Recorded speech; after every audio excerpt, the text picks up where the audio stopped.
కేంద్ర ప్రభుత్వం మహిళా రిజర్వేషన్ బిల్లును ముందుపెట్టి దక్షిణ భారతదేశానికి అన్యాయం చేసి కుట్రలు చేసిందన్నారు మంత్రి పొంగులేటి శ్రీనివాసరెడ్డి. కేంద్రం కుట్రలను ముందుగానే గుర్తించి ఇండియా కూటమి అడ్డుకుందన్నారు. మహిళా రిజర్వేషన్ బిల్లుకు కాంగ్రెస్ పార్టీ వ్యతిరేకం కాదని స్పష్టం చేశారు. ములుగు జిల్లా మేడారంలో పర్యటించారు మంత్రులు పొంగులేటి, సీతక్క. మేడారంలోని సమ్మక్క సారలమ్మ తల్లులను దర్శించుకున్నారు.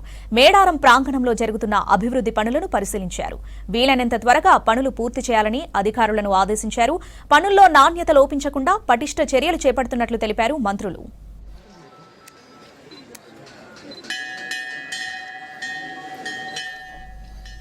మేడారం మాస్టర్ ప్లాన్ చివరి దశలో ఉన్న పనులపై సమీక్ష జరిపామన్నారు మంత్రి పొంగులేటి.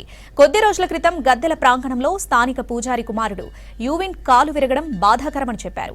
వారి కుటుంబానికి రాష్ట్ర ప్రభుత్వం అన్ని విధాలుగా అండగా ఉంటుందని భరోసా ఇచ్చారు. దేశంలో ఎక్కడైతే మెరుగైనది ఇంకా టెక్నాలజీతో ఉందో ప్రభుత్వ పక్షాన అది కూడా ఐడెంటిఫై చేసి తప్పకుండా దాన్ని కూడా చేయించే బాధ్యత రాష్ట్ర ప్రభుత్వ పక్షాన్ని మేము తీసుకుంటాం.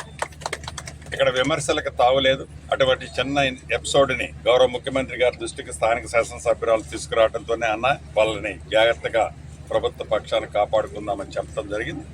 తప్పకుండా ఎవరితోనో ఇంత మంచి కార్యక్రమం చేసిన మేము ఇక్కడ ఎవరితోనో ఏ వ్యక్తులతోనో చెప్పుకునే పరిస్థితి ఉండదని కూడా ఈ వేదిక ద్వారా ఆ వ్యక్తులకు తెలియజేస్తూ ఉద్దేశపూర్వకంగా దురుద్దేశంతో బీజేపీ పార్టీ మహిళా రిజర్వేషన్ బిల్లు అనే అంశాన్ని అడ్డం పెట్టుకొని ఈ సౌత్ ప్రాంతానికి సంబంధించిన రాష్ట్రాలకి అన్యాయం చేయాలనే ఒక దురుద్దేశంతో కుట్రతో పూరితమైన ఆలోచన ఏదైతే ఉందో దాన్ని పార్లమెంటు సాక్షిగా దేశంలోని ఇండియా కూటమికి సంబంధించిన అందరూ సభ్యులు ఆ బిల్లుని వీగిపోయేటట్టు చేసినందుకు తెలంగాణ రాష్ట్ర ప్రభుత్వ పక్షాన తెలంగాణ ప్రజల పక్షాన కూడా ఆ ఇండియా కూటమిలో ఉండే ప్రతి సభ్యులకి మనస్ఫూర్తిగా అభినందనలు తెలుపుతూ ఇది కాంగ్రెస్ ప్రభుత్వం మహిళలకు రిజర్వేషన్ కావాలని మొట్టమొదట పార్లమెంటులో లేవనెత్తి ఆ బిల్లుని పాస్ అయ్యే విధంగా తీసుకొచ్చింది చేసింది కూడా ఈ ప్రభుత్వం.